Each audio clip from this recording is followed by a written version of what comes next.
nagawa kong masama? Ano ba ang kasalanan ko at nais akong patayin ng iyong ama? Verse 2, sumagot si Jonathan, hindi totoo iyan, hindi kanya papatayin. Anumang balak niya ay sinasabi sa akin bago niya isagawa at wala siyang nabanggit tungkol sa sinabi mo. Kaya hindi ako naniniwalang gagawin niya iyon. 3, sinabi ni David, hindi lamang niya sinasabi sa iyo sapagkat alam niyang magdaramdam ka dahil matalik tayong magkaibigan. Ngunit saksi si Yahweh, ang Diyos na buhay. Alam ko ring ako'y nakabingit sa kamatayan. Verse 4, sinabi naman ni Jonathan, sabihin mo kung ano ang gusto mong gawin ko para sa iyo. Sumagot siya, bukas ay pista ng bagong buwan at dapat akong kumain kasalo ng hari. Ngunit magtatago ako sa bukid hanggang sa 3 araw. Kapag hinanap niya ako, sabihin mo, nagpaalam ako sa iyo dahil ang pamilya namin ay may taunang paghahandog ngayon sa Bethlehem. Verse 7, kapag hindi siya nagalit, wala nga siyang masamang balak laban sa akin. Ngunit kapag nagalit siya, nais nga niya akong patayin. Verse 8, hinihiling ko sa iyong tapatin mo ako alang-alang sa ating sumpaan sa harapan ni Yahweh. Kung may nagawa akong kasalanan, ikaw na ang pumatay sa akin. Huwag mo na akong iharap sa hari. Verse 9, sinabi ni Jonathan, hindi mangyayari iyon. Sasabihin ko kung may masamang balak sa iyo ang aking ama. Verse 10, itinatanong ni David, paano ko malalaman kung masama ang kanyang sagot? Purihin ang Diyos.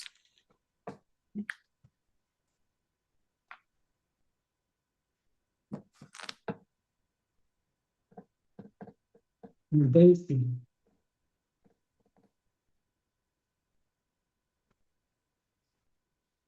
Wala pa po si Daisy, Pastor. Ako na lang po. Verse 11, sumagot si Jonathan, sumama ka sa akin sa bukid. Pagdating doon, sinabi ni Jonathan, naririnig ako ni Yahweh, bukas o sa makalawa sa ganito ring oras. Kakausapin ko ang aking ama at malalaman ko kung galit pa nga siya sa iyo. Kung galit, ipapaalam ko sa iyo para makalayo ka. Parusahan ako ni Yahweh kapag hindi ko ginawa ito. Patnubayan kanawa ni Yahweh tulad ng pagpatnubay niya sa aking ama. Kung buhay pa ako sa araw na iyon, huwag mong kalilimutan ang ating pangako sa isa't isa. Kung ako na may patay na, huwag mo sanang pababayaan ang aking sambahayan. Kung dumating ang araw na lipunin ni Yahweh ang iyong mga kaaway, huwag ka sanang sisira sa ating pangako. Parusahan sana ni Yahweh ang mga kaaway ni David. Hiniling ni Jonathan mula sa mangako si David na sila'y maging tapat sa isa't isa. Minahal siya ni Jonathan tulad ng pagmamahal nito sa sarili. At sinabi ni Jonathan kay David, bukas ay pista ng bagong buwan. Tiyak na hahanapin ka kapag wala ka sa iyong upuan. Sa makalawa, magtago kang muli sa pinagtataguan roon sa tabi ng malaking bunto ng bato. Kung wari ay may pinapana ako roon. 3 beses akong tutudla sa tabi ng taguan mo. Pagkatapos, ipapahanap ko yon sa isa kong utusan. Kapag narinig mo ang sinabi ko, nasa gawi rito ang mga palaso, lumabas ka sa pinagtataguan mo. Saksi si Yahweh, ang Diyos na buhay, na wala nang ang panganib. Ngunit kapag sinabi kong nasa gawi pa roon, tumakas ka sapagkat yon ang nais ni Yahweh. At tungkol naman sa ating pangako sa isa't isa, si Yahweh ang ating saksi. Sister Lilia. Parang wala pa rin po. Nagtago nga si David sa lugar na pinag-uusapan nila ni Jonathan. Nang dumating ang pista ng bagong buwan, dumulog sa hapag si Haring Saul at naupo sa dati niyang upuan sa tabi ng dingding, katapat niya si Jonathan. At sa tabi naman ng Abner, ngunit si David ay wala sa kanyang upuan ng araw na yon. Hindi pinansin ni Saul ang pagkawala ni David sapagkat iniisip niyang maaring may malaking dahilan o baka hindi malinis ayon sa kautusan. Ngunit kinabukasan wala pa rin si David, kaya itinanong niya si Jonathan, bakit mula kahapon ay hindi natin nakakasalo si David?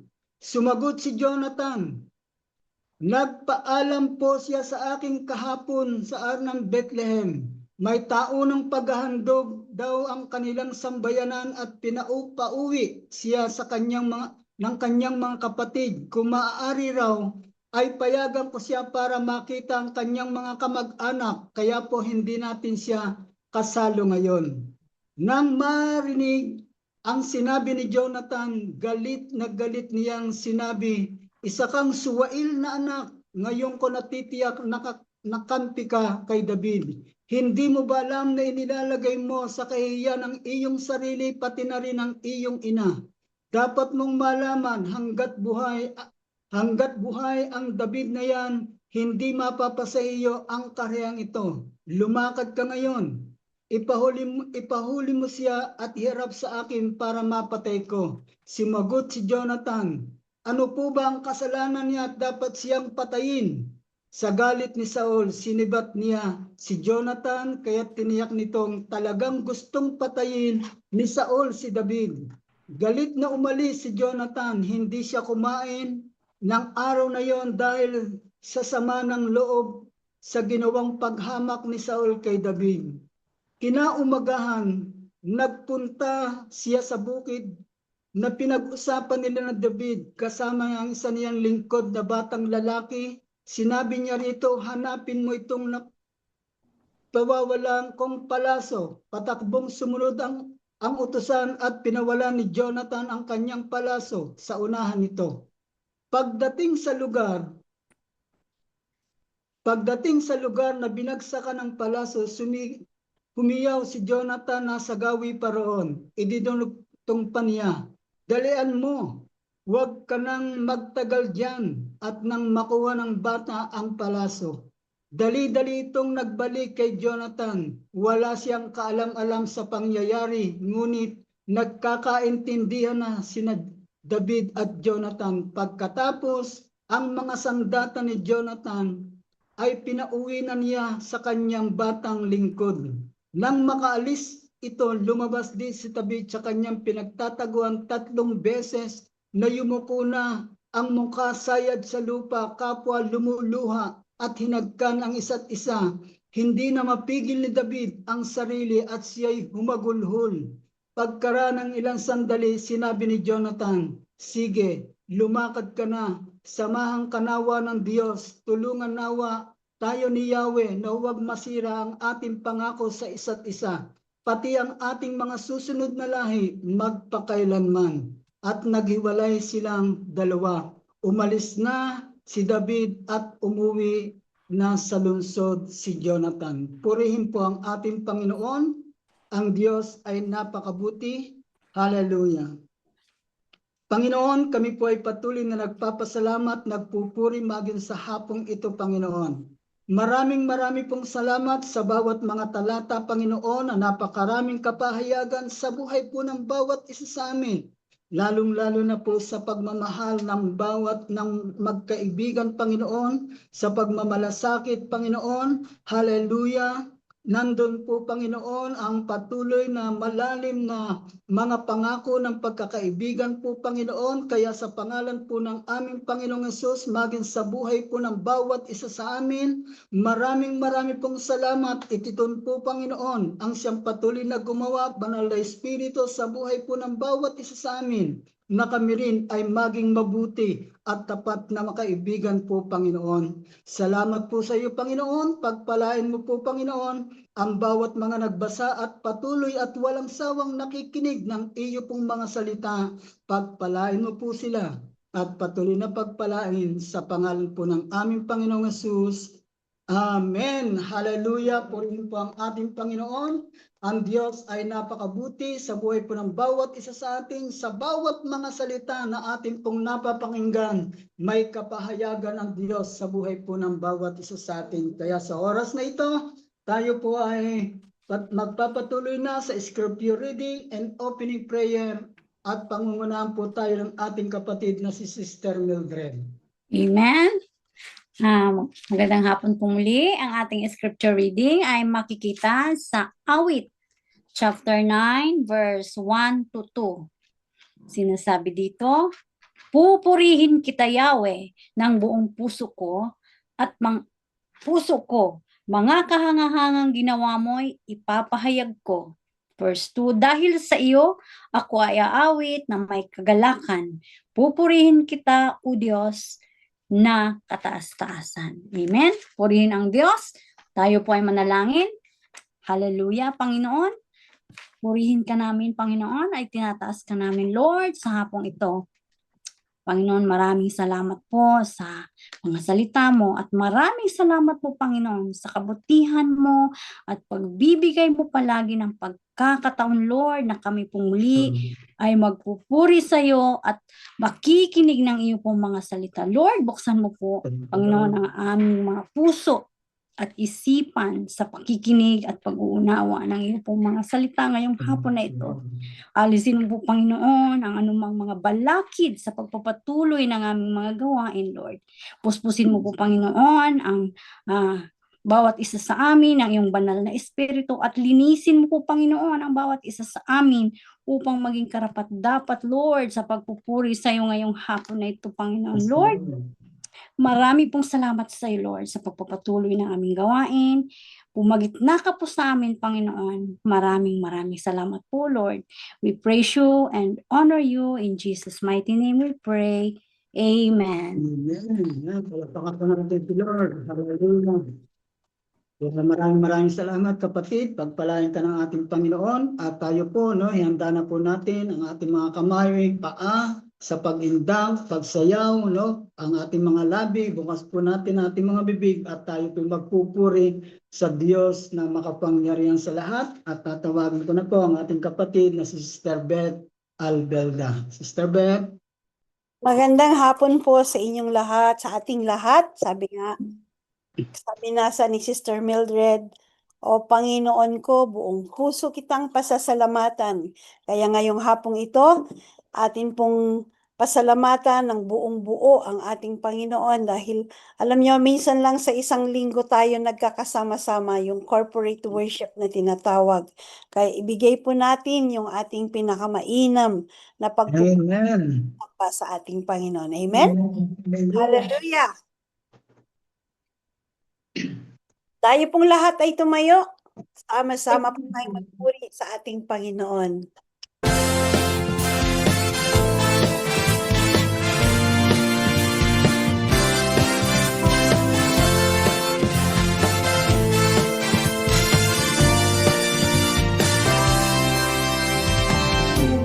Aking mamasdan ang kalawakan, hindi ko maunawaan ang iyong dahilan kung bakit ako'y pinili mo tinalagaan.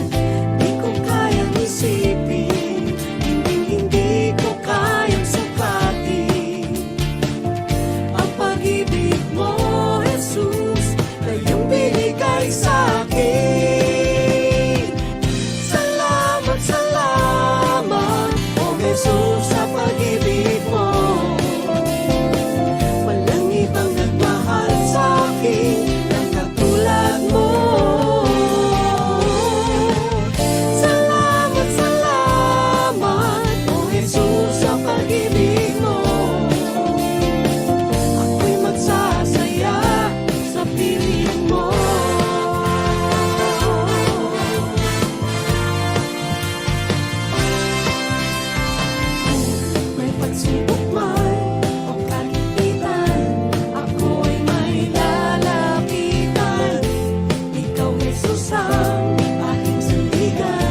kundi pasalamatan ka.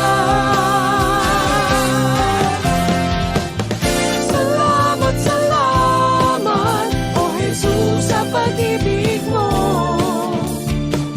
Walang ibang nagmahal sa'kin na katulad mo. Salamat, salamat, O Jesus, sa pag-ibig mo. Ako'y magsasaya sa piling mo. Salamat, salamat, O Jesus, sa pag-ibig mo. Walang ibang nagmahal sa'kin na katulad mo. Salamat, salamat, O Jesus, sa pag-ibig mo. Ako'y magsasaya sa piling mo.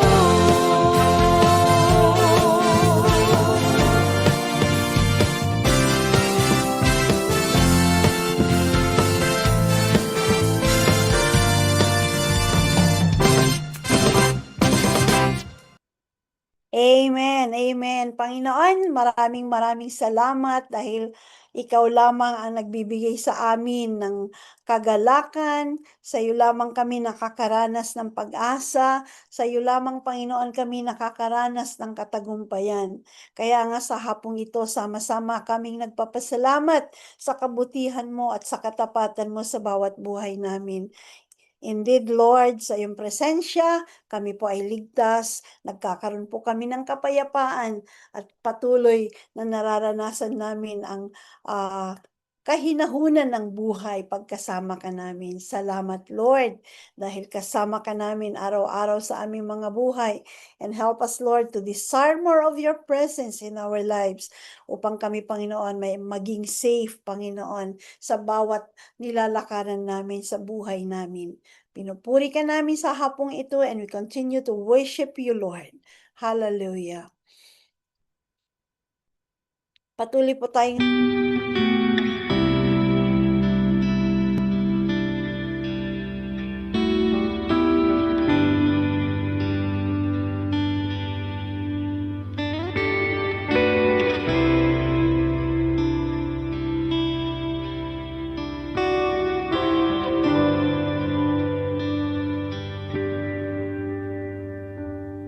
Sa iyong biyaya, ako ay namamangha. Sa iyong kalinga, panganib ay di bantas. At pag-ibig mo, palaging ligtas ang puso.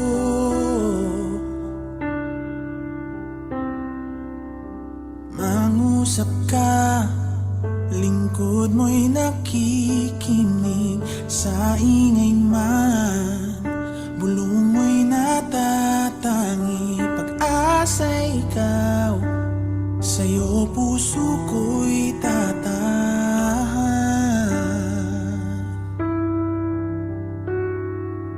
Sandigan ng puso ko ay nahanap sa'yo, Kristo, pangalan mo, kanlungan ko, kailan pa man.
Napakasarap magpuri sa iyo, Panginoon. Tunay nga na ikaw ang aming sandigan. Sa iyong presensya, naranasan namin ang pag-asa, ang kahinahunan ng buhay. Panginoon, pag nasa iyo kami, Panginoon, tunay na kami ay maraming salamat sa iyo, Thank you, Lord. Jesus, dahil hindi mo kami iniwan, hindi mo kami Amen. pabayaan. Ilang pangalan ngayong hapon at hayaan mo na patuloy na naisin namin na manahan sa iyong presensya, Thank you, Lord. manatiling ligtas, Panginoon. Yes, Lord. Maraming salamat sa iyong mga kamay. Pinagkakatiwala namin ang aming mga buhay at patuloy na ikaw ang kumilos sa amin sa hapong ito. Maraming salamat, Banal na Espiritu. Patuloy na ikaw ang mangusap at manguna sa bawat isa sa amin ngayon. Thank you, Lord. Puri ka namin sa pangalan mo, Panginoong Hesus. Amen at amen. Ang Diyos po ay mabuti at tapat. Amen. Hallelujah. Thank you. Maraming salamat po, Sister Beth. Pagpalain tayo ng ating Panginoon at sa oras naman pong ito, ihanda po natin ating mga elemento sa ating komunyon at pangungunahan po tayo ng ating kapatid na si Brother Yu Chang. Brother Yu Chang.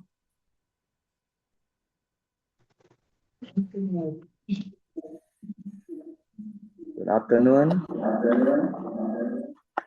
Let's start our Holy Communion.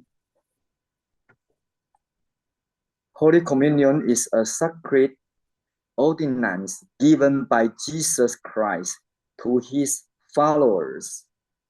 Through bread and the cup, believers remember his sacrifice on the cross and proclaim his death and the resurrection until he comes again. Brothers and sisters, let's read Matthew chapter 26, verse 26. The night before he was betrayed, he took the bread, and after he had given thanks to his Father, he broke the bread and gave it to his disciples and said, "Take, eat, this is my body, which is given for you. Do this in remembrance of me." Let's partake the bread.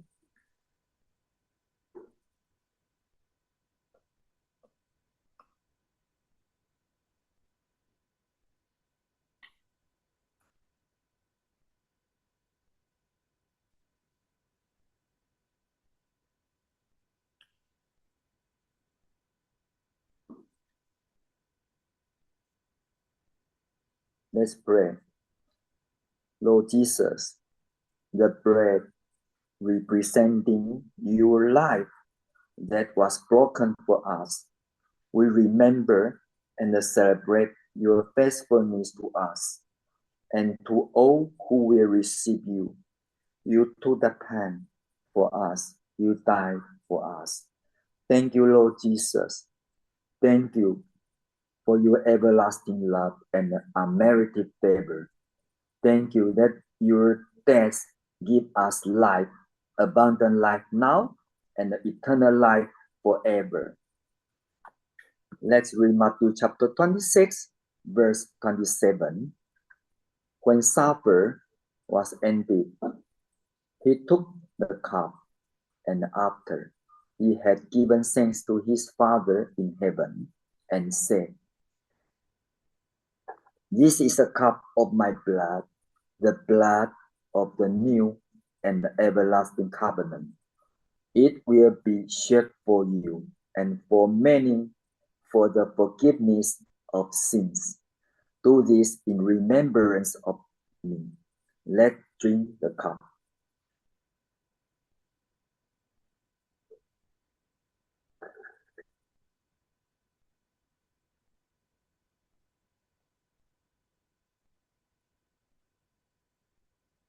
Lord Jesus, as we finish drinking this cup, representing your blood poured out from the cross, we realize that you were the supreme sacrifice for all our sins, past, present, and the future.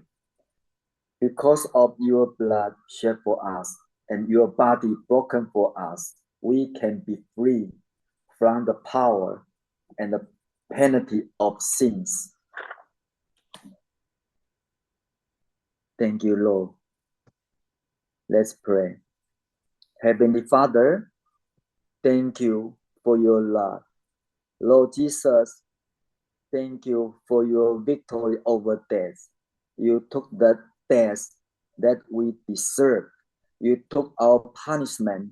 Your pain was indeed our gain.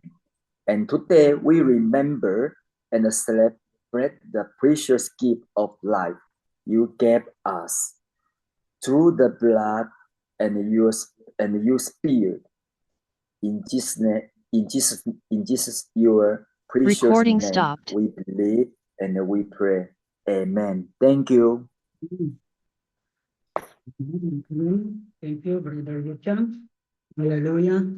Yan, purihin po ang ating Panginoon. Maraming pong salamat no, sa buhay po ng bawat isa. Katulad ng sabi ko nga po kagabi, kailangan, hallelujah, tayo po ay sabik no, na hinihintay natin yung araw ng linggo, lalo na po sa mensahe kasi yun ay para sa atin, sa bawat isa po sa atin. Kaya tayo po ay kailangang nananabik no, doon po sa salita ng Panginoon na mapakinggan natin yung mensahe ngayong March 1. Hallelujah. Kaya ang Diyos po ang magpapala sa buhay po ng bawat isa, doon po sa mga lalaki at babae, hallelujah, na sabik na mapakinggan ang salita po ng ating pong Panginoon. Kaya sa oras na ito, tatawagin ko na po ang tagapagatid ng salita po ng ating pong Panginoon na walang iba kundi ang ating pong mahal na pastor na si Pastor Mario Albelda. Palakpakan naman natin ang Panginoon. Hallelujah. Amen. Amen. Amen. Magandang hapon sa atin lahat. Maraming salamat, Pastor Wilfred. And today is March 1, ang unang araw ng buwan ng Marso. Napakabilis. Ilang buwan na lang ay tayo. Papasok na rin tayo ng second half ng 2026. Bilis. I'd like to thank the Lord no, sa patuloy na buhay at lakas na pinagkakaloob niya sa bawat isa sa atin. The opportunity and the privilege to be able to receive from His Word. Kaya patuloy tayong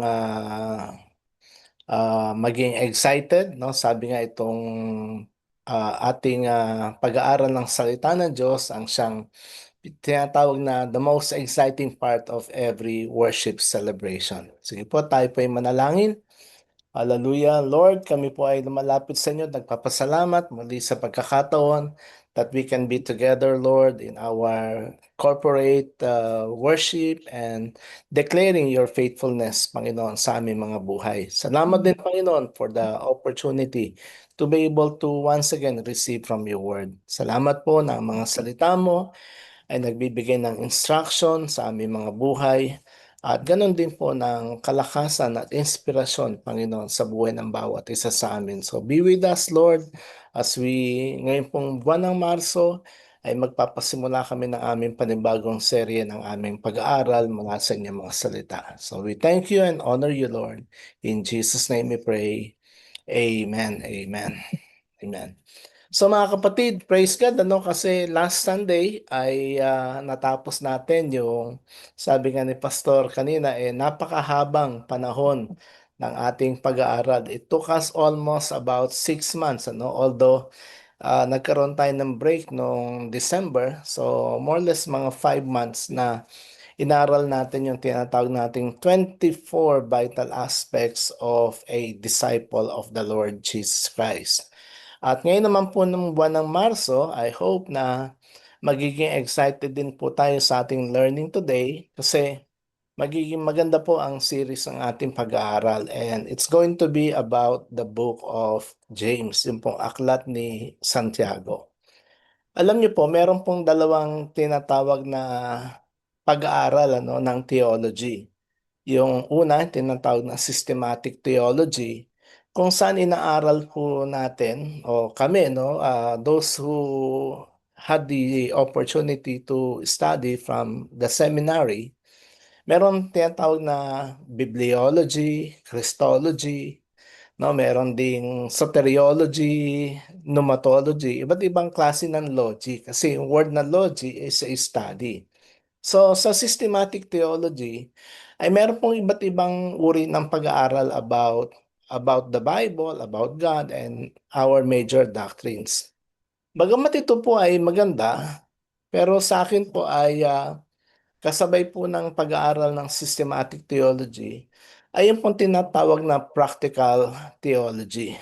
And kung sa Bible po si Apostle Paul ay isang theologian, dito po sa New Testament I found James, no, si Santiago, na ang kanya pong forte is about practical theology. Na ang kanyang ibig sabihin, after all, no, pagkatapos nating matutuhan yung iba't ibang mga aralin tungkol sa teolohiya, paano natin ito isasapamuhay? So ito po ay ang aklat ng Santiago talks about how do we live out the gospel. Paano natin maipapamuhay ang mga katotohanan that we have learned the gospel. At ito po yung gusto kong maintindihan natin dito po sa series na ito, na bagamat ang pagdalo sa gawain, ang pananalangin at ang iba pang mga seremonya ay mahalaga, ngunit ang pinakamahalaga po sa lahat ng ito ay how do we live out the gospel? Paano natin ipapamuhay ang salita ng Diyos sa buhay ng bawat isa sa atin? Ang Book of James po bilang background ay isinulat, no, tradition ay isinulat po ito, ang paniniwala po ay it was written by James. Siyempre, yun ang pangalan, ano, 'di ba? Santiago. At siya po ang tinatawag na kapatid, no, half brother ni Jesus. Kasi of course, sa Bible po ay pagkatapos ipinanganak si Jesus ay nagkaroon ng kapatid, no, na bunga o mga supling ni Joseph at ni Mary. And the Bible also states that during the earthly ministry ni Jesus, ang kanyang mga kapatid were not actually believing on Him. Hindi po sila naniniwala. Ngunit pagkatapos po ng tinatawag na resurrection o pagkabuhay na magmuli ng ating Panginoon, si James kasama ng kanyang ibang mga kapatid became a follower of Jesus. Sila po ay naniwala at naging tagasunod ng ating Panginoon, and in fact si James eventually became one of the pillars. Isa po sa mga naging haligi ng unang simbahan ng unang kapanahon. Ang aklat ng James, ang recipient po nito o ang kanyang mga ah, sinulatan nitong aklat na ito ay primarily it was for the Jewish Christians, no? Para po sa mga Kristiyanong Hudyo na pagkatapos po na si Esteban, no, in Acts chapter, I think chapter 7, were stoned to death, ay naging massive, no, naging severe ang persecution that led to these Jewish Christians to be scattered. No, sila po ay nagkalat, no, napunta sa iba't ibang dako outside of Palestine because of the severe persecution that they are facing. So hindi ho naging maganda ang buhay nila noon. In fact, there was also this poverty and oppression that is being done against them by the wealthy landowners, no? Marami po mga umuusig sa kanila at ginigipit po sila because of their faith in the Lord Jesus Christ. Meron din po mga internal conflicts, no, sa mga gawain during the time, and there was also this what we call as spiritual immaturity.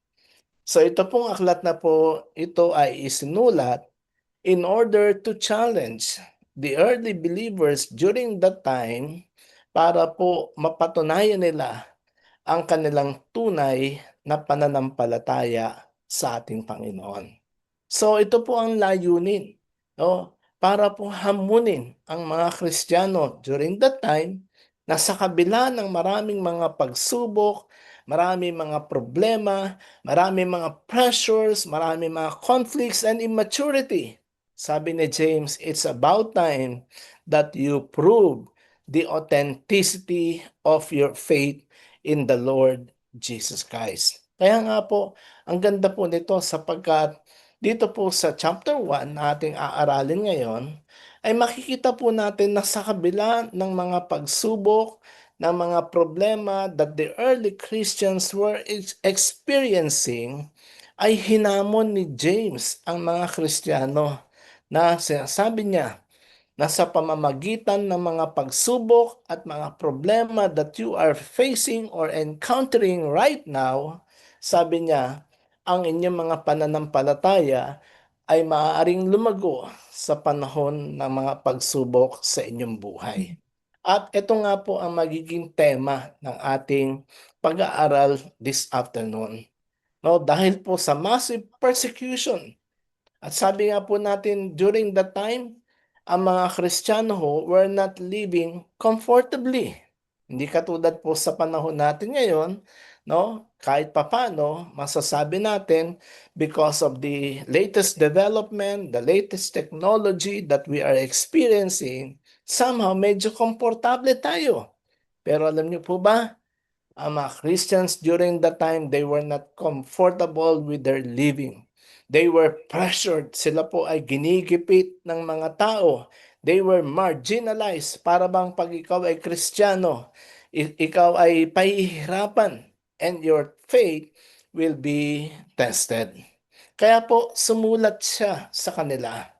At ang sulat pong ito ni James is not a letter of sympathy telling them na kawawa naman kayo, hayaan nyo magtiwala lang kayo. Hindi po ganun. No? Hindi po siya nagbigay ng parang sulat ng pagkaawa sa mga Kristiyano, but James was telling them, these Christians during that time, na sa kabila ng mga problema at pagsubok o kahirapan na inyong hinaharap, you have to have a heavenly perspective.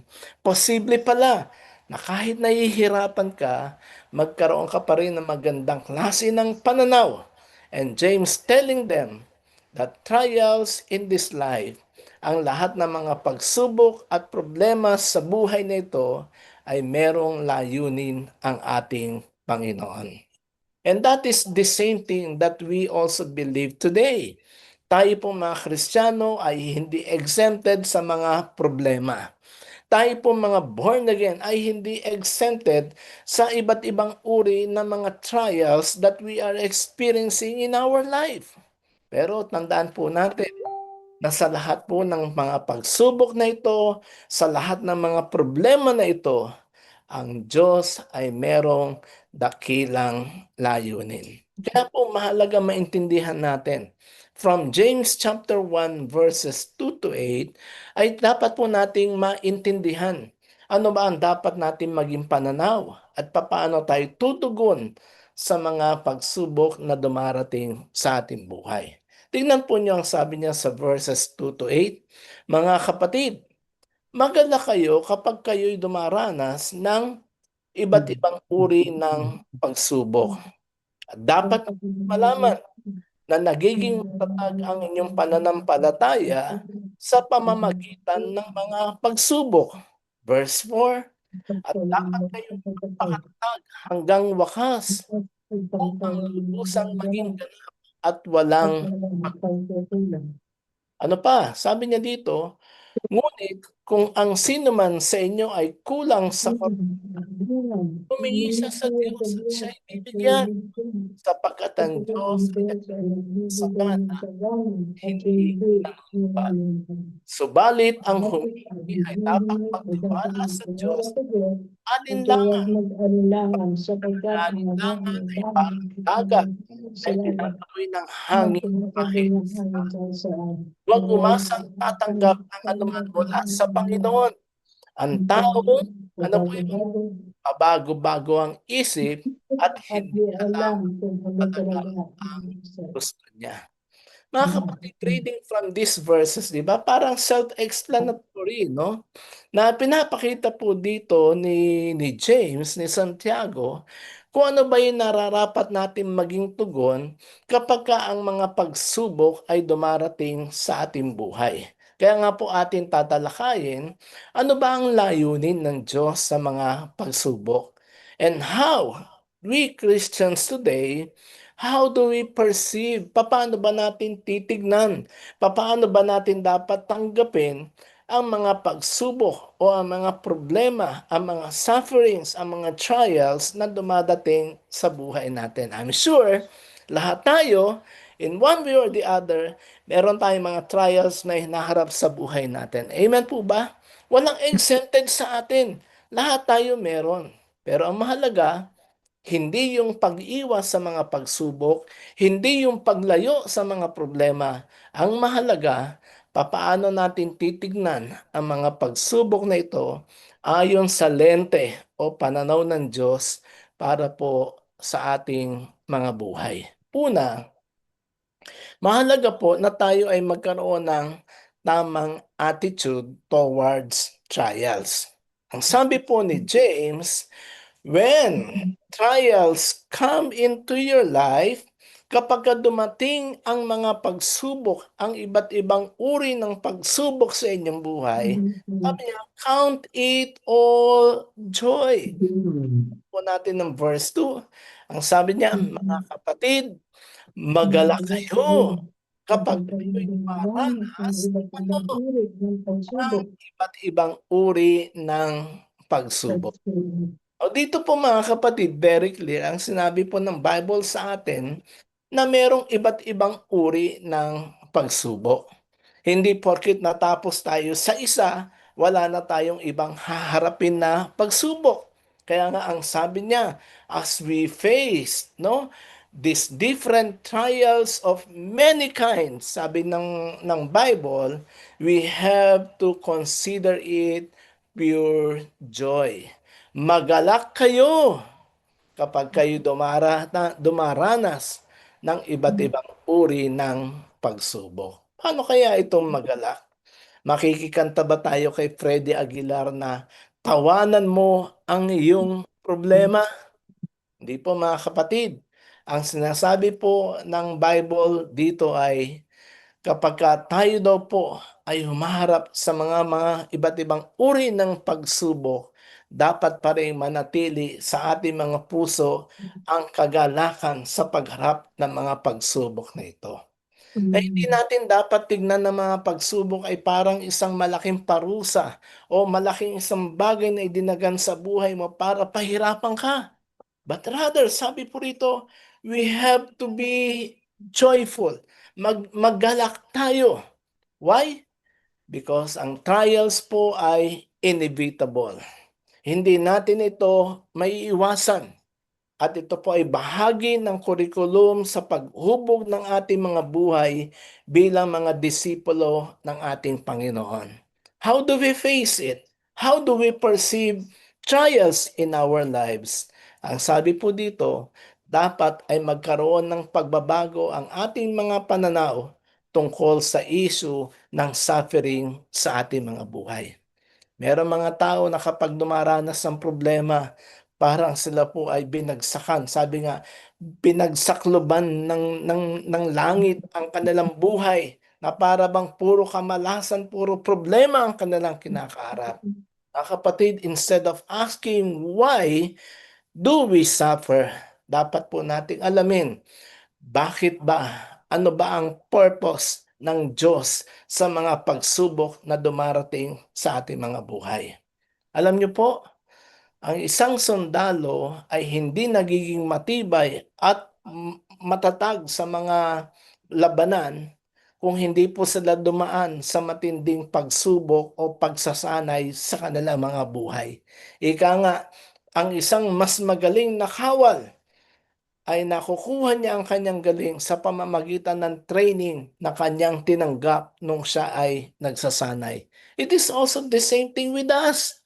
Kung nais po nating isang maging mature na disipulo ng ating Panginoon, we have to consider it joy kapag may mga pagsubok sa atin. In other words, hindi kinakailangang iwasan, hindi kinakailangang takbuhan, hindi mo kinakailangang mag-pray kay Lord, Lord, tanggalin niyo po ang lahat ng problema na to sa aking buhay. Hindi po. Ang kailangan natin baguhin sa ating mga sarili is the way we look at suffering in our lives. You see, if you want to be a mature disciple of the Lord Jesus Christ, tandaan po natin, ang pagiging matured na mananampalataya ay nauhubog sa pamamagitan ng mga hardships ng buhay. Hindi ka magiging magaling kung hindi ka mahihirapan.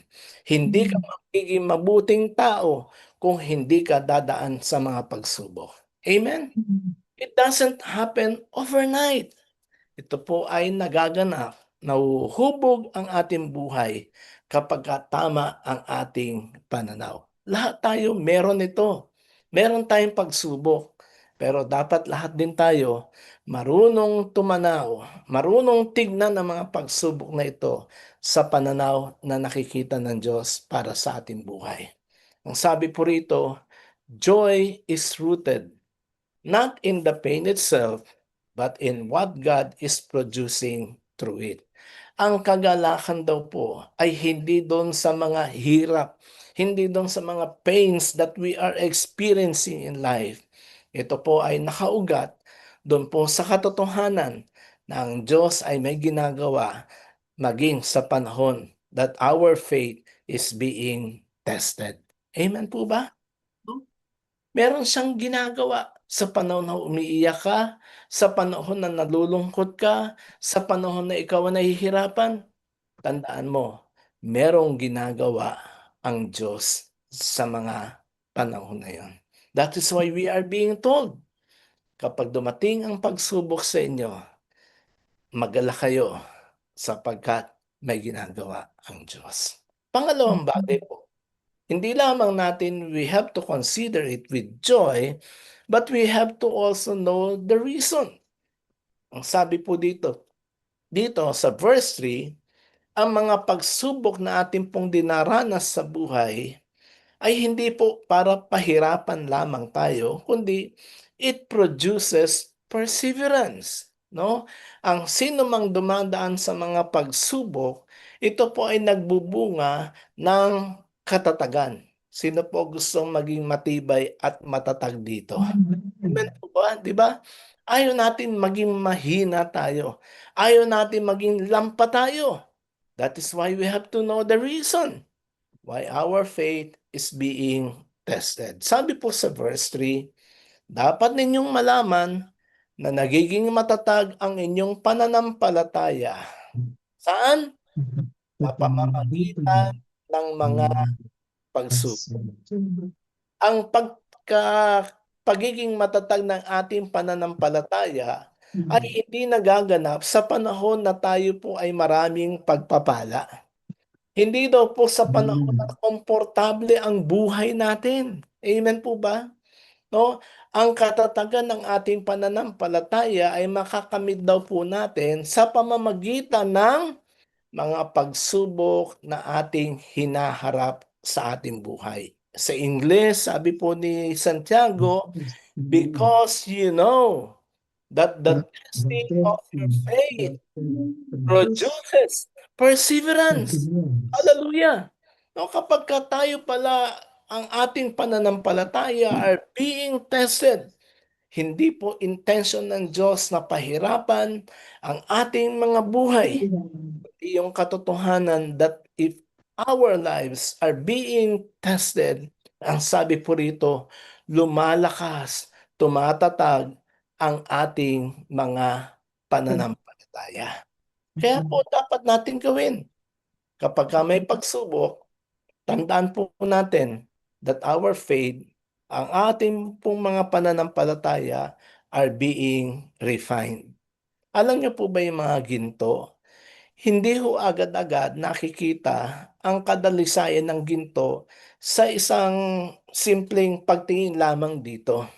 It has to be refined. Kinakailangan po itong dumaan sa matinding init ng apoy para po lumabas yung kanyang pagiging ginto. And it is also the same thing with us. Tayo po ay kinakailangang dumaan sa mga pagsubok upang lubos na makita ang katatagan ng ating mga pananampalataya. Because a faith that is never tested is a faith that is never strengthened. Kapag hindi daw po nasusubok ang ating pananampalataya, hindi po ito magiging matatag. And remember that God does not test us to destroy us. Hindi po sinusubok ng Diyos ang ating mga pananampalataya para wasakin tayo. Ito po ay inaalaw ng Diyos so that our endurance, yung ating katatagan ay mapagtibay.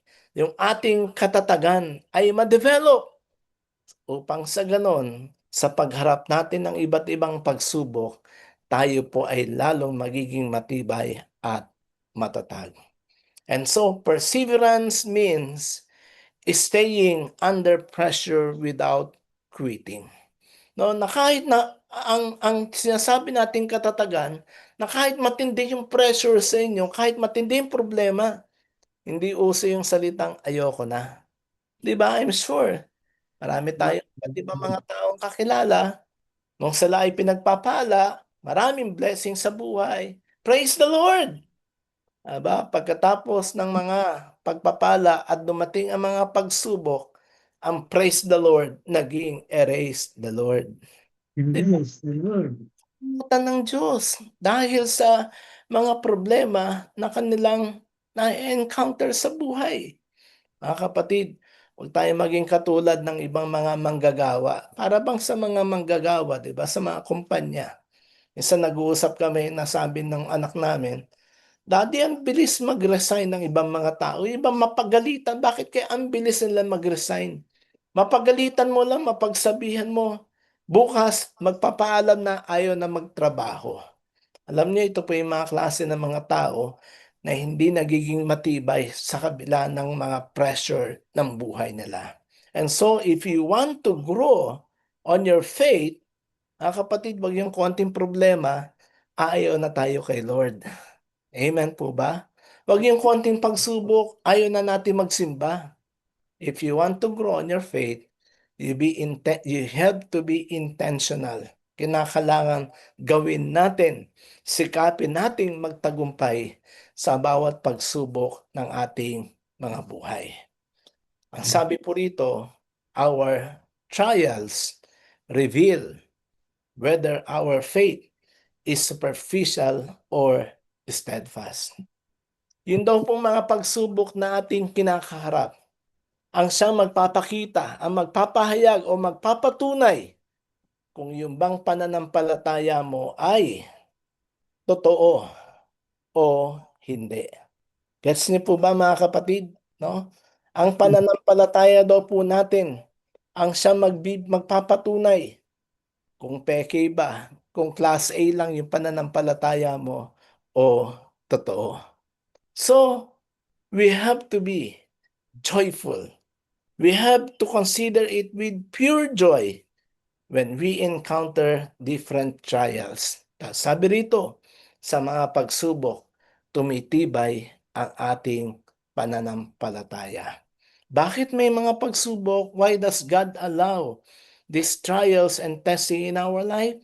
Meron kasing goal. Meron pong layunin. Ano ang layunin?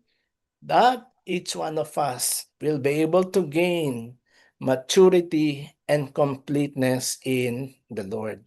Ang sabi po sa verse 4, at dapat kayong magpakatatag hanggang wakas.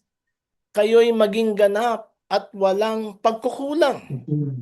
Sabi po sa English, let perseverance finish its work so that you may be mature and complete, not lacking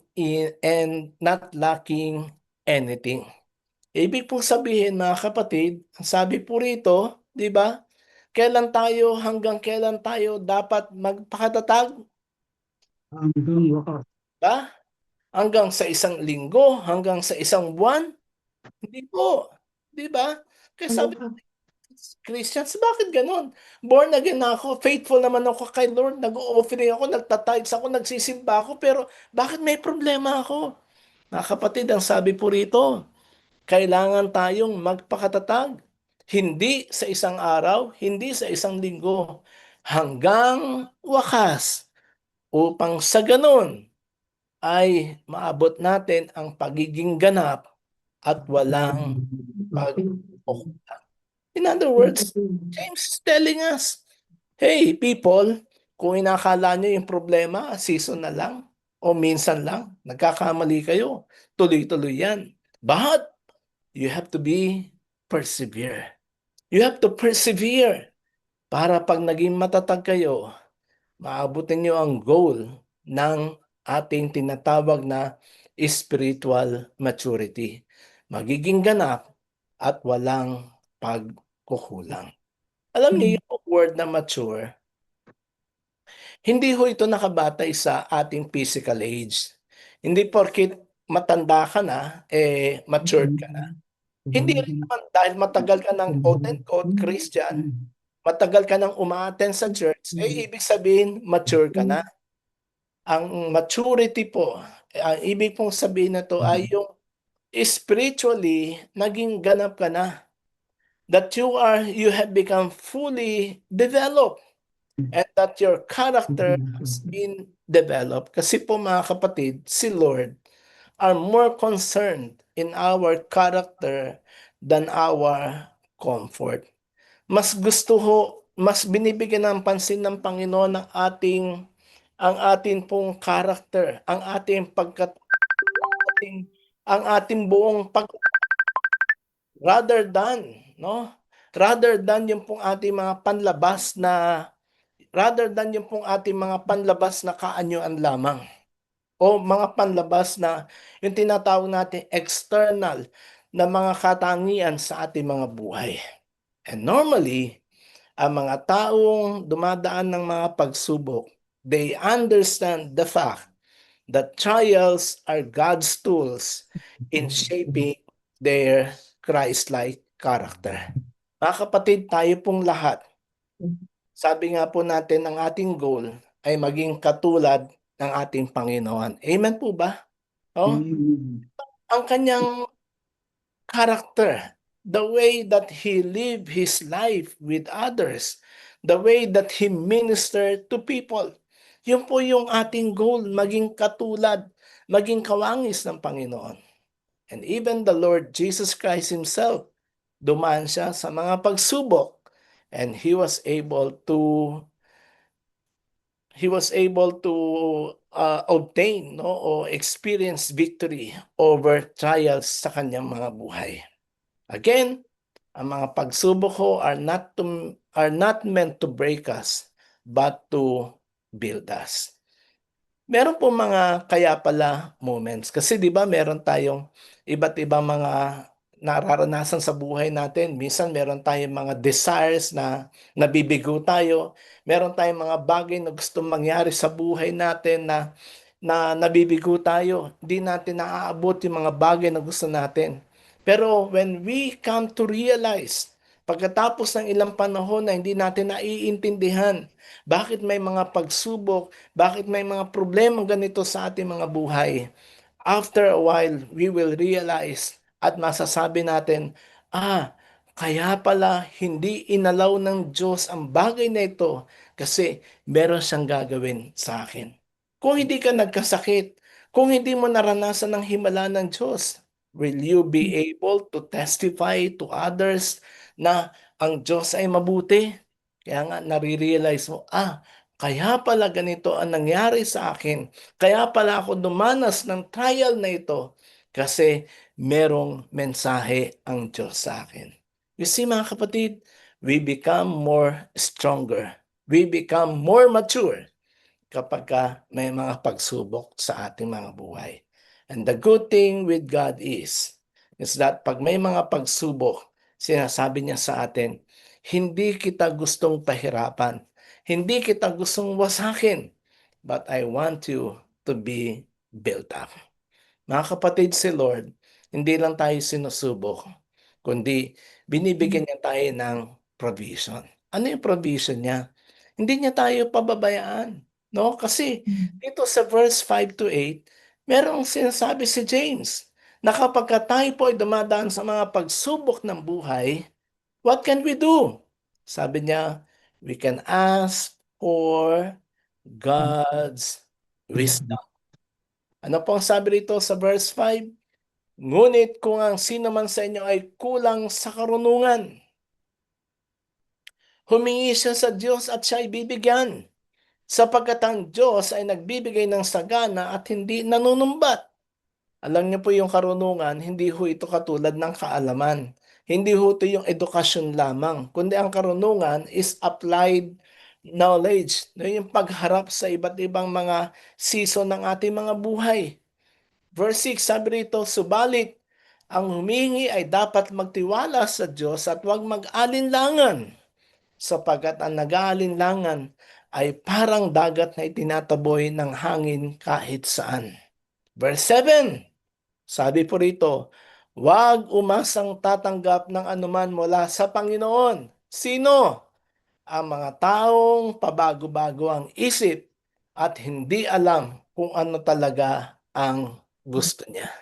Si mga kapatid, sa kabila ng katotohanan that trials are inevitable, all of us will face different kinds of trials. Pero sabi ng Bible, meron siyang provision, meron siyang tulong na pwedeng ibigay sa atin. Anong sabi? Ang sino mang kulang sa karunungan, humingi sa Diyos at siya ay bibigyan. Amen po ba? Bakit siya bibigyan? Kasi sabi rito, sapagkat ang Diyos ay nagbibigay ng sagana. And most importantly, hindi siya nanunumbat. So mga kapatid, grabe, no? Si Lord, meron palang provision. Kasi tayo po, alam ng Panginoon, ang tao kapag ka nasa pagsubok, we often ask, Lord, bakit? Bakit po ako nagkasakit? Bakit yung nanay ko ang merong ganito? Bakit po yung anak ko? Bakit po ganito, no? Marami tayong mga bakit, no? Bakit tayo ang nakakaranas? That instead of asking, Lord, what is your purpose dito po sa trial na ito? Ang tanong natin, bakit ako o bakit tayo? Mga kapatid, James, dito po sa Book of James, makikita natin that the Lord is teaching us. Tinuturuan po tayo na kapag tayo po ay nasa isang pagsubok, hindi mo alam ang gagawin, hindi mo alam paano ka makakalabas sa mga problema na kinakaharap mo. Ano pang gagawin natin? We ask for God's wisdom. At ang wisdom pong ito ay hindi yung 1, 2, 3 kung ano yung gagawin mong solusyon, kundi the ability. Wisdom is the ability for you, no, to respond rightly. Paano ka tutugon ng maayos dito po sa mga problema na kinakaharap mo. And kung hindi mo alam, sabi po ng Bible, kung ang siman ay nagkukulang, maaari siyang humingi ng karunungan sa Panginoon. Kasi God gives generously. Hindi siya manunumbat muna. Bago, di ba? Ibang mga tao minsan, pag hihingi ka ng tulong, may sumbat muna. Kasi ikaw ganito, kasi ikaw ganyan. Kasi kulang ka sa ganito, ganyan. Di ba? Pero si Lord, sabi po, pag may problema tayo, we can approach God and ask God because God gives generously. Mga kapatid, dito po sa verse 6 to 8, kasabay ng ating paghingi, we are being reminded, huwag tayong mag-alinlangan, huwag tayong mag-doubt, huwag tayong magkaroon ng divided loyalty. Kasi there are people, yung mga tinatawag nating double-minded people, hihingi ng tulong sa Diyos, but at the same time, iniisip niya paano niya susolusyonan yung problema niya. May mga tao na double-minded. Pag humingi ka sa Diyos, umasa ka sa Panginoon. Don't be an unstable person. Hintayin mo kung anong sasabihin ng Panginoon. Because stability in trials comes from a single-hearted trust in the Lord. Mga kapatid, napakaganda po ng pangako ng Diyos sa verse 8 na mapalad, blessed is the one who perseveres. Mapalad ang magiging matatag, ang magiging matyaga, because there is a crown of life waiting for all of us. Mga kapatid, inevitable ang mga pagsubok, pero si Lord nag-provide ng provision sa atin. You can ask for His wisdom. And remember that in every trial, there is an open heaven to those who pray. Sa bawat pagsubok na ating hinaharap, parati pong bukas ang kalangitan sa mga tao na mananalangin at hihingi ng karunungan sa Kanya. Ano pa ba hanapin natin? Yes, may problema. May mga pagsubok. Pero kapag nagdasal ka sa mga panahon ng pagsubok, tandaan mo, bukas ang kalangitan sa iyo. Tandaan po natin na sa mga panahon that our faith are being tested, hindi ka iniiwanan ng Diyos. Hindi ka tinatalikuran ng Panginoon. An open heaven.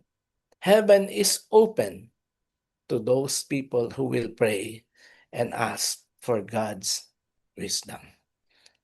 Lord, marami pong salamat for letting us know today na maraming mga pagsubok sa buhay namin, but we can be joyful. And Lord, pwede pala kami matutong maging matatag at mag-persevere, Panginoon, despite of these trials in our lives. Tulungan mo po kami na tuluyang ibigay ang aming tiwala sa inyo lamang, Panginoon. And to remember that there is an open heaven sa aming mga buhay. Bagamat hindi namin maiiwasan ang katotohanan na may mga problemang darating. Pero salamat din po sa katotohanan that you are always there. There's an open heaven for all of us when we ask for God's wisdom. Help us, Lord. In Jesus' name we pray. Amen.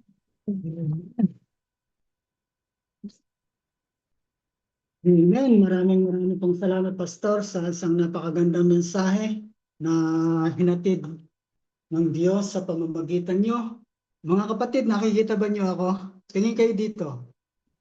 Opo. Meron bang gusto ko may magsalita sa inyo kahit isa o dalawa na, Pastor, napagpala ako doon sa mensahe ng Diyos na pinagkaloob sa iyo. Sige nga, sino sa inyo ang mangunguna?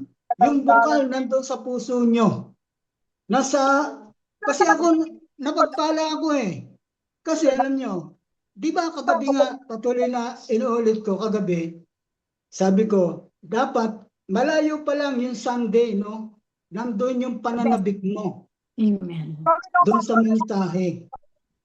Kasi, yung mensahe na maririnig mo every Sunday, yun ay para sa buhay ng bawat isa sa atin. Sino yung gusto magsalita? Pastor, napagpala ako sa hapong ito nang dahil sa mensahe na dala mo. Pastor, nagpapala ako sa Or mensahe. napagpala ako sa mistaheng atid mo ngayong hapon. Gusto kong marinig yung mga ganyan eh. Para, kapag narinig yan, nakakapagbigay ng lakas. Talagang parang gusto mong laging Tanon ka. mag-share ng mensahe ng Diyos. No? Kaya lang parang ang hina kasi dun sa tenga, parang naggargal yung sinasabi nyo eh. Oh. Sige, palakpakan na natin ang Diyos. Malakas na palakpak. Yan. Amen. Maraming pong salamat, Pastor, sa kabutihan ng Diyos. Hallelujah. March 1 ngayon. Tandaan nyo, marami pa kayong kasunod na maririnig na salita ng Diyos na magbibigay ng kalakasan, katatagan sa ating pong sa mga pagsubok na dinaranas ng bawat isa sa atin, doon tayo tatatag at doon kalalalim. Hallelujah, ang pundasyon mo sa pakikinig ng salita po ng ating pong Panginoon. Amen? Kaya yun, maraming pong salamat sa Diyos. At sa oras naman pong ito, tayo naman po ay darako naman sa prayer for the UPGs at tayo po ay pangungunahan ng ating kapatid, yung kapatid natin na masayahin dyan sa Cebu, no, lagi naka-smile, ayun po ay walang iba kundi si Sister Pe. Makita lang ninyo yung mukha niyan, sigurado, masaya ka na. Amen and praise the Lord. Hallelujah. At ako po, Pastor, na pagpala. Kasi sinabi na ito ni Pastor Mario last week na basahin natin ang chapter ni Santiago at binasa ko po hanggang Monday at sa kahapon ako naglas. So maluha-luha ako ulit kasi matagal na akong nakabasa noon. So binalikan ko.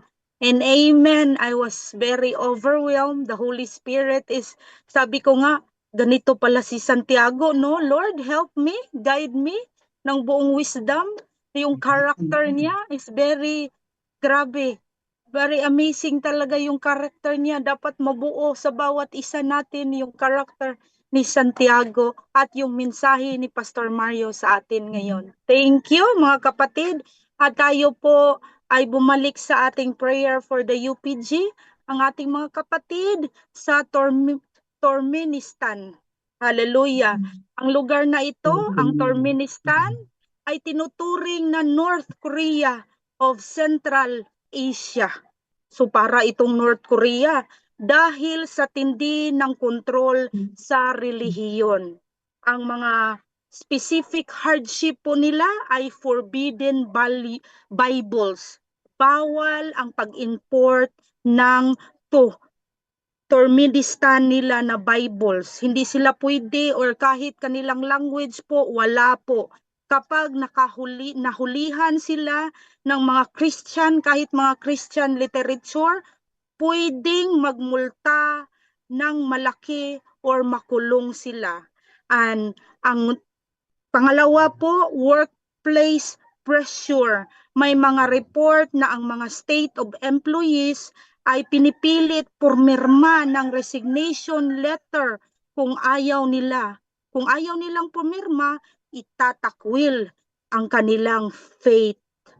At pangatlo po, forces of marriages. So marami pong mga kababataang babae na Kristiyano sa probinsya na sa pilitang ipinapakasal sa mga Muslim para mabalik sila sa Islam. At panglas po, Uvadan Depi Prison, isang notorious na kulungan kung saan ang ilang religious prisoners ay nakakaranas ng torture at isolation. Grabe. Kailangan talaga natin itong ipagdasal at ang spiritual barrio po nito ay ang faith at under fire nila. Ang pag-uusik ng Turkmenistan ay pag-aalala na ang tunay na simbahan ay hindi ang gusali, kundi ang pananampalataya sa puso.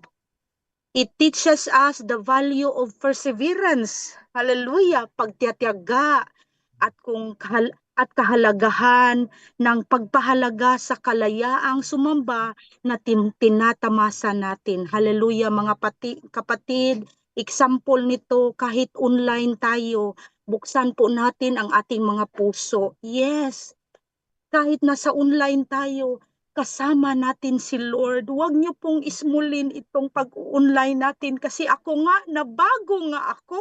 Kayo pa ba? So samahan niyo po akong magdasal ng ating mga kapatid sa Turkmenistan. Hallelujah, Panginoong Diyos. Idadalangin po namin ang aming mga kapatid sa Turkmenistan. Pagpalain mo po ang tapat na naglilingkod sa iyo sa gitna ng takot, Lord. Bigyan niyo po sila ng lakas ng loob na manatiling matatag kahit may pag-uusig. Hallelujah. Ibulag mo po ang mga matasan, nagmamanman at protektahan ang kanilang mga house churches. Yes, Lord.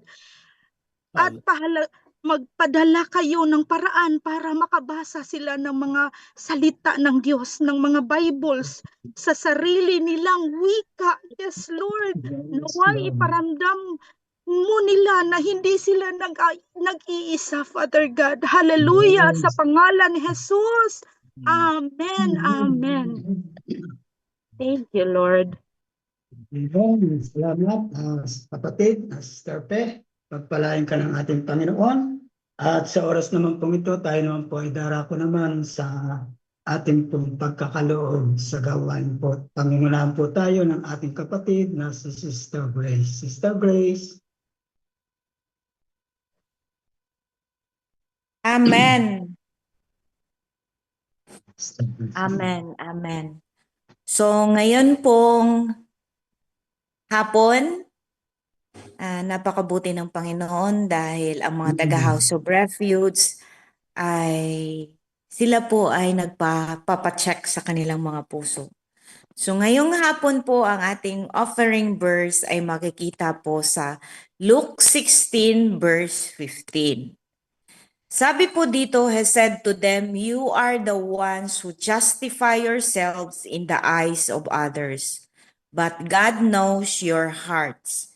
What people value highly is detestable in God's sight." So, naaral po natin ngayong hapon ang aklat ng Santiago, and isa po sa pinaka-touchable po na kwento sa mga puso po na binigyang pansin ng Panginoon sa New Testament na ang atin pong mga puso ay magpapapasuri sa Diyos.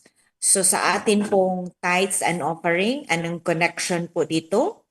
Sa mga taga House of Refuge, lagi nating tandaan na hindi po tayo nagbibilang kung magkano po ang ating ibibigay at gaano kalaki ang ating nabibigay. But let us remember na ang atin pong puso ay nakasentro sa Panginoon. And dito po nagko-connect ang ating mga kaloob. Nagbibigay po tayo dahil totoo po tayo sa pag-ibig ng Diyos, lalo na sa kanyang salita.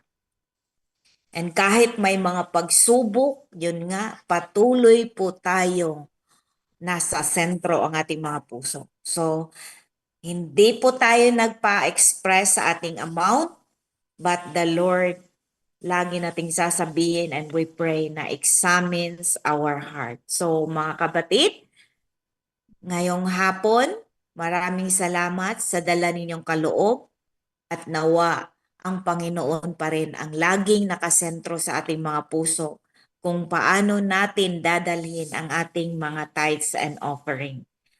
Kasi po, God's values sincerity. So yun po ang ating mga puso ay dadaan dyan.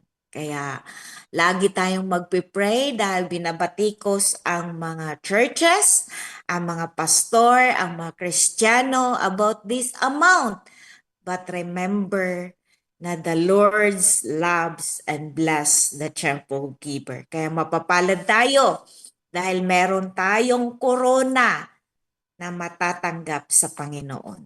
Hallelujah. So let us pray. Panginoon, maraming salamat sa dala namin ngayong hapon na kaloob. Nakita mo, O Diyos, ang aming mga puso kung paano umapaw sa mga salita na natutunan namin. Lord, maraming salamat, Lord God, na kailanman hindi mo po kami pinabayaan. At kailanman, Lord, natuto po kami na ang aming pong mga puso ay nakaangat, Lord God, financially, Lord God. And wala po kaming ipagmamalaki, Lord God, na kahit anumang laki at liit, Lord God, lahat po ito ay bigay mo sa amin. At ikaw po ang mag-bless, Lord, kung paano gagamitin nila ang kanilang mga resources at paano nila ibabahagi ang kanilang mga blessings. Ikaw ang mangusap at patuloy mo po kaming basbasan, Lord God, ng grasya financially sa mga taga House of Refuge. All this we pray in Jesus' name. Amen.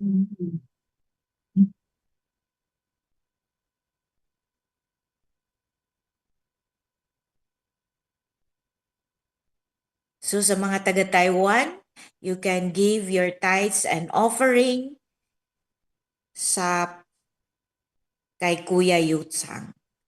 And sa Pilipinas naman, send your tithes and offering via GCash kay Sister Marilyn Almahar 0961 612 1030.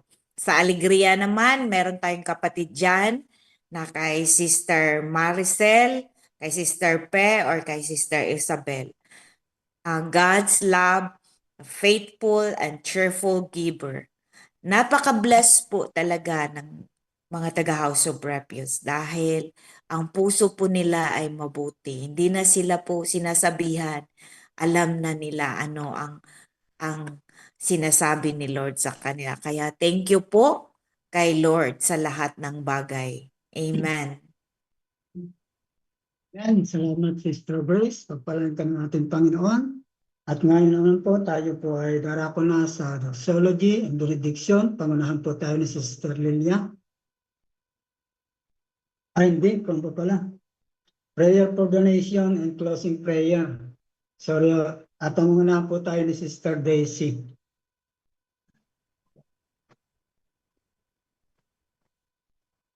Salamat po, Pastor. Sige Salamat na, po. Sister. Magandang hapon po sa lahat. Basahin ko lang po yung ating nasasaad sa Psalm 100, verse 4.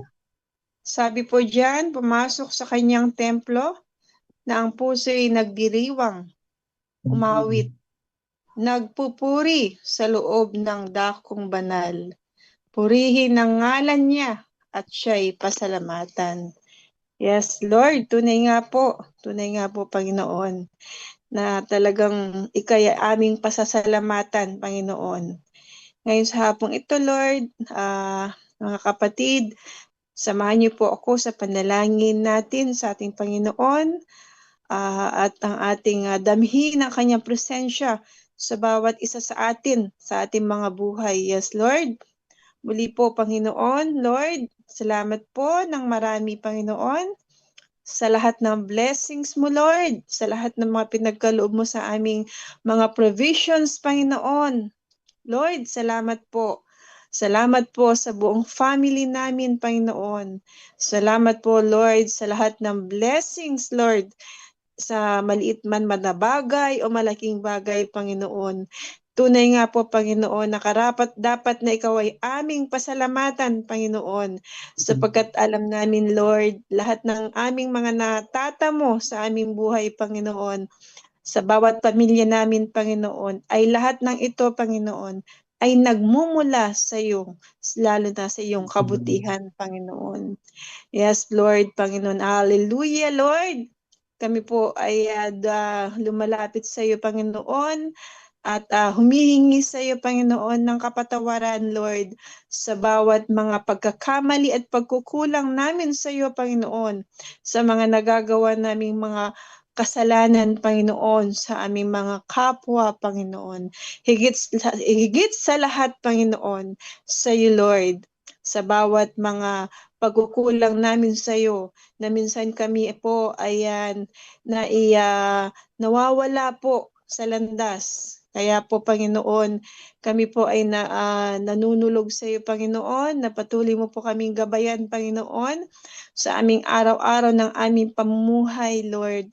Samahan niyo po kami, Panginoon, na dalangin namin, Lord, na sa araw-araw ng aming pamumuhay, Panginoon, Papa Jesus, na ikaw po ang manahan, ikaw po ang magsilbing gabay namin, ang maging protection namin, at higit sa lahat, Panginoon, ang magbibigay sa amin ng kalakasan sa bawat araw ng aming pamumuhay, lalo na po sa aming mga mahal sa buhay.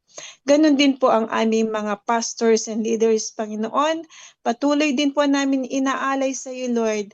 Itinataas namin sa iyo, Panginoon, na nawa, Panginoon, na patuloy mo po silang bigyan ng knowledge and wisdom, Panginoon, upang sa ganon, Lord, sa bawat ng gawain namin, Panginoon, sa aming gawain, Lord, ay hindi po sila mawalan, Lord, ng kalakasan at dunong, Panginoon, sapagkat alam namin, Panginoon, ang iyong presensya ay dumadapo sa kanila, Panginoon. Lord, muli po, Lord, sa hapong ito, itinataas po namin ng aming bansang Pilipinas, Panginoon, lalong-lalo na po ang buong mundo, Panginoon, sa part po ng Middle East, Panginoon. Lord, ikaw po ang manatiling maging buhay na makapangyarihan sa lahat, Panginoon. Nanawa, Panginoon, ang kapayapaan, ang manaig, Panginoon, sa lugar na ito. Panginoon, hindi lamang po ang bansang Pilipinas ang aming itinataas sa hapong ito, Panginoon.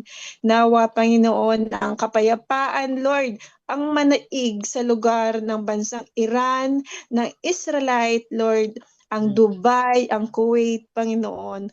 Lord, hipuin mo po, Lord, ang mga gobyernong ito, Panginoon. Nanawa, Panginoon, ng iyong kapangyarihan, ng iyong kamay ang muling magnanais na mananalig sila sa iyo, Panginoon. Ikaw po ang gagabay sa kanila, Panginoon, sa iyong mga anak, Panginoon. Kaya nawa, Panginoon, sa hapong ito, sa aming mga natutunan, sa aming mga narinig mula sa salita mo, Panginoon, na ibinahagi sa amin ng aming Pastor Mario, Panginoon. Hindi man po kami, Panginoon, na hindi po kami, Panginoon, na perpektong tao, Panginoon, bagkus alam namin, Panginoon, na anumang ang aming pagkakamaling nagawa, Panginoon, hindi mo kami binibitawan at hindi mo kami iniiwan sa lahat ng bagay na ito, Panginoon. Muli, Panginoon, sa hapong ito, Lord, kami po'y muling nagpapasalamat, Panginoon, sa iyong presensya sa bawat isa sa amin, lalo na po sa aming gawain. Yes, Lord, sa hapong ito, Panginoon, kami po ay muling nagpapasalamat at nagsusumamo sa iyo, Panginoon. Nanawa, Panginoon, na ikaw ay patuloy na manahan at ikaw ay patuloy na mamuhay sa aming mga buhay, lalo na sa aming mga puso, Panginoon. Yes, Lord, sa hapong ito, Lord, lahat ng aming dalangin, Panginoon, lahat ng aming hinihiling, Panginoon, Lord, itinataas namin sa pangalan ni Jesus. Amen. Amen. Praise God. Tayo po'y dumako sa ating doxology.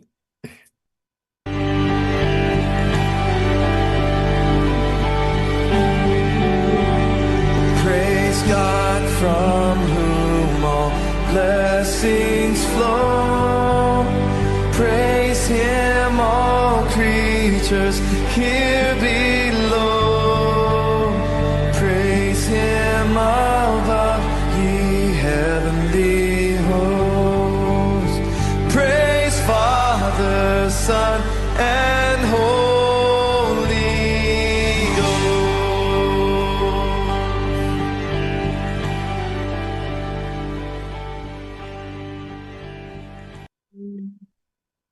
Hallelujah. Panginoon, marami pong salamat sa hapong ito. Salamat po, Panginoon, sa privilege to be able to hear from your word. Nawa po, Panginoon, dalayan ko po sa bawat isa sa amin na sa kabila ng mga iba't ibang mga pagsubok na aming kinakaharap sa buhay, tulungan niyo po ang bawat isa na maging matatag, maging matibay, at maging lubos ang aming pagtitiwala at pananampalataya sa inyo. Na huwag kaming makalimot, huwag kaming tumalikod sa iyo at sisihin ka namin sa mga problema na aming kakaharapin. Because, Lord, we will fully put our trust in you. Kasihan niyo po kami, Panginoong Diyos, ng inyong patuloy na paggabay sa aming mga buhay.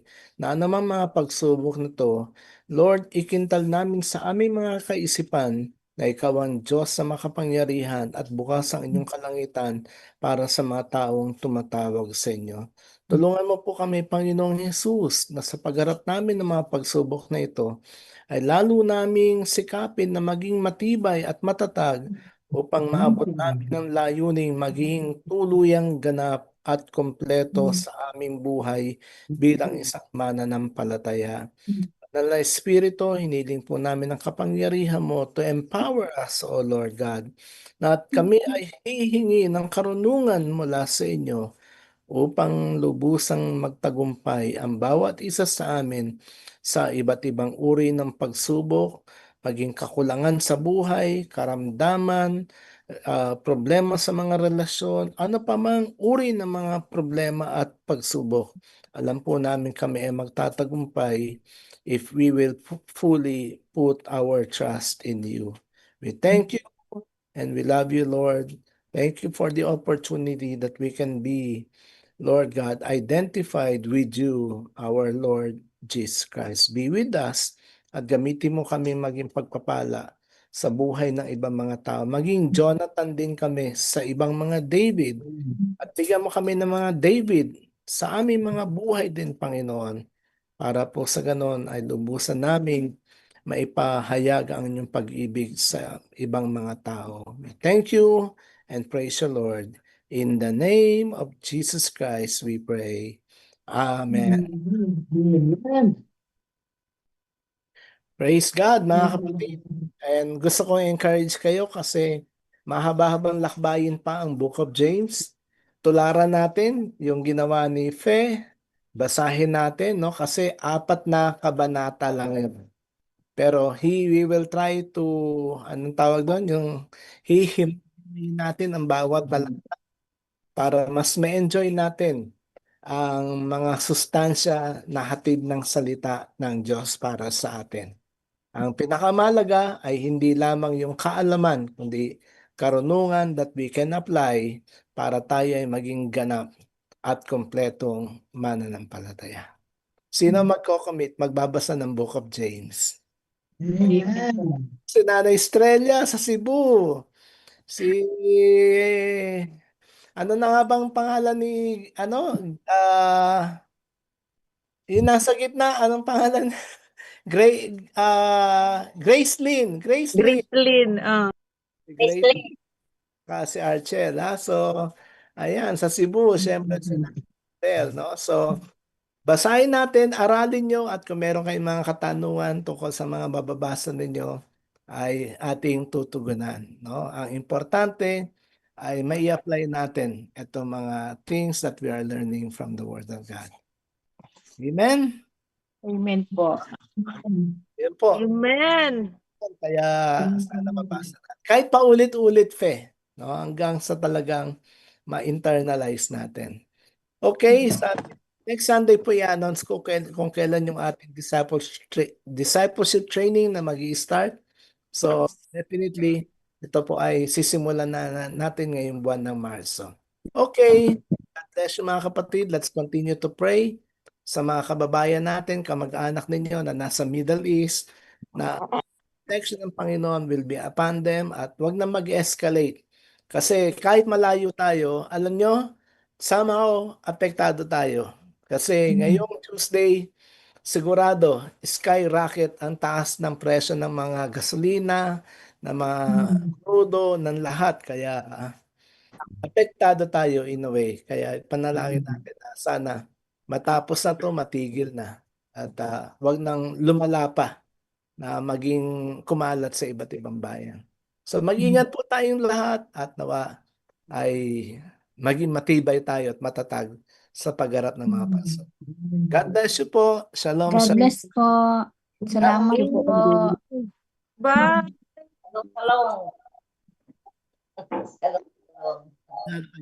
Alegria. God bless you.